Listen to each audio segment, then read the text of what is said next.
When you talk about your politics, do you find that people aren't listening?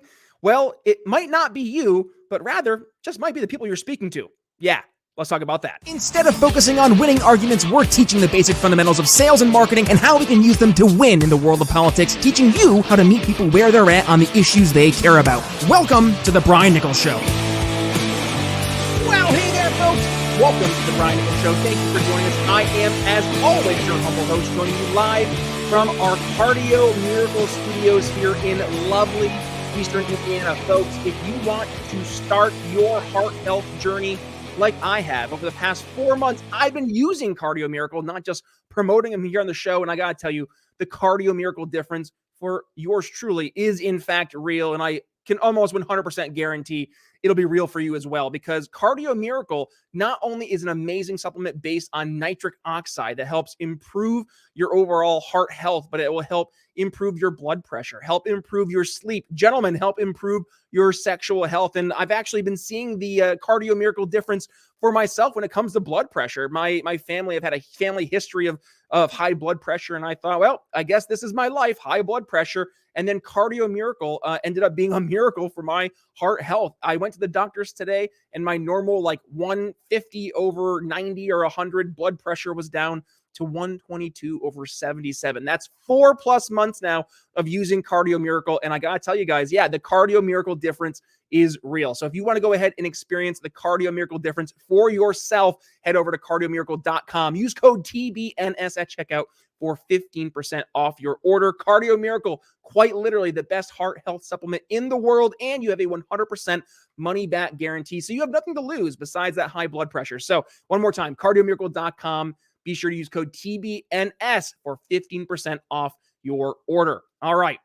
Let's talk about ICP, which, by the way, for today's conversation, it's you and me. It's a conversation between the two of us. And this is talking about something I've been hearing more and more frequently as we're getting towards election season, not only here in 2023, but to 2024 as well. And one of the things I've been hearing consistently from not just listeners of the show, but frankly, libertarians out there in general and other folks in the world of politics is, well, Brian, when I sit down and I'm talking about our ideas to people I think should be caring and wanting to learn about our ideas, I get pushback, or I don't get anything. I just get blank stares and people kind of ignore me. What's going on here? Am I not doing something right? Well, what the reality is that it's not you. It's not you. It probably is the person you're speaking to. And frankly, they're not in what we call our ICP. Now, in the world of business, an ICP is your ideal customer persona. It is the person that your company, you as a salesperson, are going after. Why? Because not only are they the right person to buy your product, but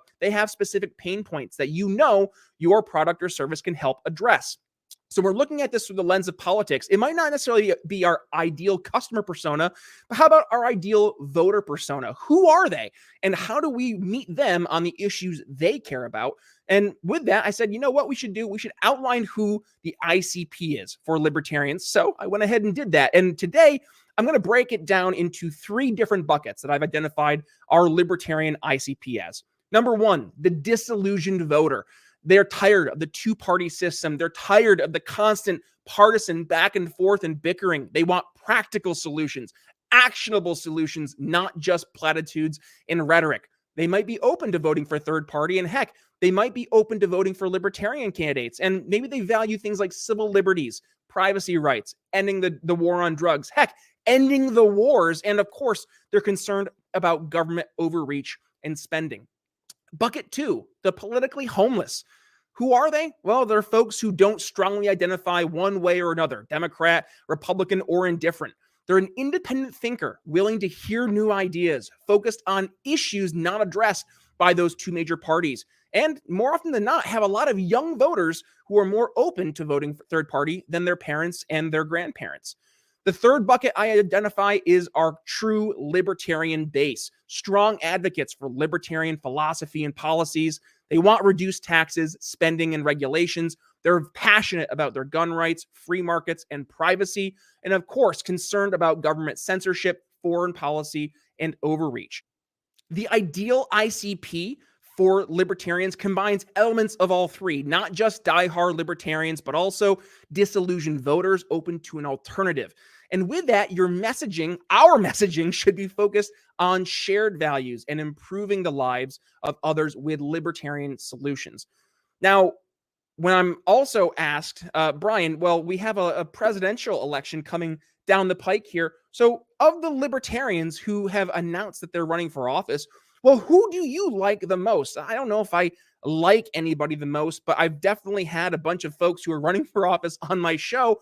And here's kind of my snapshot of where candidates are that I've spoken to based on identifying our ICP. Mike Tremont, I think he's a great guy, great energy. Had him on the show a couple times at this point. He's doing his whole new gold new deal. And I think Mike, he just needs to refine the messaging, right? Define that clear ICP that he's targeting. I think, it's a little bit of a wishy-washy campaign in terms of outreach. Chase Oliver, had Chase in the show as well. I think he's a good communicator. He's got strong inroads with libertarian stakeholders, but frankly, I think he's spending way too much time and energy, frankly, on the wrong ICP. And to dig in a little bit deeper, because I had someone want to get some context for Chase, because Chase is one of the leaders, I would say, in the nomination here for the LP going into 2024. I think Chase is spending too much time going after the more politically left-leaning progressive voters. And instead, he should really focus his campaign on really 3 issues. And by the way, this is across the board, folks, for libertarians. Don't focus on 15 different issues. Focus on 2, maybe 3 issues that you can absolutely knock it out of the park with. So I would say inflation, cost of living, those would be one bucket. Dissatisfaction with the Democrats, Republican, and even more granular dissatisfaction with Biden and Trump. And then frustration across the board with a 2-party system. And to win over those disaffected voters, emphasize lowering taxes, reducing spending, protecting civil liberties, ending foreign interventions, legalizing cannabis. But to energize that base, government overreach during COVID, let's focus on that. Censorship by big tech, and of course, attacks on the Second Amendment, leveraging anger at the 2 parties without compromising libertarian values. The libertarians over in Italy, that's who they are. The libertarians. No, without compromising libertarian values. This is important. Stay true to core libertarian principles of limited government and individual freedom, while at the same point in time, identifying the fact that we might not have all the answers and that you're looking to engage in a collaborative approach to governance. And here's also the reality. Many Americans out there want an alternative in 2024. So I think that's a pretty good standpoint of where to refocus energy if you are someone like a Chase Oliver. Now, going ahead, a couple other folks. Josh Smith, had Josh on the show. He's going to be here again on the show in a couple of weeks. Josh, I think, has very strong, bold campaign strategy he's been implementing. However, I would say he can drift a little too far into the weeds with that base of strong, fervent supporters. And with that, you got to temper your messaging to appeal not just to that libertarian base, but to that large group of politically homeless or politically uncertain voters that are out there. And then there's a lot of folks I haven't had in the show who are also running. Folks like Jacob Hornberger, who I think we've talked about on the show back when he was possibly floating his name there. Well, actually, no, he did run, didn't he, in 2020 to be the Libertarian standard bearer for that election, but was ultimately defeated by Joe Jorgensen. I think Hornberger probably has the best approach when it comes to actually talking about libertarian philosophy and principles. But the problem with someone like a Jacob Hornberger being a professor and talking in that manner is that the messaging, it articulates our principles and our values, but it doesn't necessarily connect to the issues that people are experiencing and really tying that value together. And then the one candidate who, yes, I probably have ruffled some feathers there on social media over the past week or so since his recent appearance over on Timcast, and that's Michael Rectenwald. Now, Michael Rectenwald, I think he has a very strong, compelling story to tell as a former Marxist professor turned libertarian who identified all the problems that the left was bringing, especially when it comes to what's taking place and has been taking place for decades on college campuses. But I'm sorry, he needs a better refined messaging and communication skills, and also needs to better identify his ICP. But when it comes to the messaging and the communication skills, I got a lot of flack on this, and I'm sorry. Oh, no, I'm not sorry, because me identifying that these are areas for a candidate to improve, that's not crapping on the candidate. That's trying to help encourage the candidate to get better. I'm a libertarian. I want to see libertarians do better, but that means that Libertarians that are running for office have the obligation to, in fact, take constructive critiques and constructive criticism and then implement it to try and do better, to have more bold outreach, but also long-lasting outreach to better understand who your ICP is, your IVP, if you want to go that route, but also how do you communicate with them, keep them interested, keep them engaged, and keep them wanting to vote, not just for a libertarian, but then to become a libertarian. That is crucial here. Now, when I saw Michael Rectenwald over on Timcast, I thought he did okay, but there was so much that was left on the table. It's one thing to talk about ideas, to talk about why we are correct. It's another thing to attach real connection to your average person so they can see the impact. They can see the implications of not just going with a libertarian philosophy, but also the implications of not going with a libertarian philosophy. What is that status quo that we are fighting against day in and day out? And how does that status quo negatively impact your average person? And then on the counter side of that, well, what can libertarians do to help solve that? It's not just one thing to say, we're going to eliminate the Department of Education. Okay, why? Why are we eliminating the Department of Education? What does the impact of eliminating the Department of Education have on your average person, your average student? That's where we need to tell the story. Don't just say, I'm going to do this. Look at policy. But rather, what does that policy do? What are the implications, the consequences of said policy? And on the other side, when we see folks on the left, and heck, yes, even some folks on the right who bring forth policy that we know from a libertarian perspective is not going to help move things forward, if anything, bring us backwards or progressive straight off a cliff in that pursuit of moving forward, you have a chance to not just differentiate, but then to talk about the real negative impacts of that policy. So as a libertarian, it's not just on us to talk about our ideas and to say how right we are. It's important to sell our ideas and with that, understand what makes people tick. What are the issues that matter to your average person? And with that, how do we bring libertarian ideas, libertarian principles to that voter, show them that they're not just, highfalutin ideas, pie in the sky visions that we have of a better world that just seems like it's a utopia, but rather something that's actionable and can actually be implemented today and make their lives better today. That's where we have to do better. And I think for today's episode, because we're going to do a little bit shorter of an episode today, I think I want you to take away really two things. Number one, that no libertarian candidate has all the answers. There was a lot of candidates who have announced that they're running for president. There were some candidates who didn't announce they're running for president. And with that, for the libertarians, it's okay, right? It's okay to have someone not be 100% what you want to see in a candidate. But that's also why I'm doing what I can in this world to try and help improve those candidates. The ideal candidate I think we could have run in 2024 has decided not to run, in someone like a Dave Smith, but also folks like a Spike Cohen. I haven't heard Spike announce anything more recently. I haven't heard anybody like Larry Sharp announce anything. And those three individuals, I'd say, would be the best candidates that we would have if we were to have libertarians try to actually hold 2024 as some type of bellwether event in terms of, are we actually going to get that 5%, 3% electoral success? Can we get more?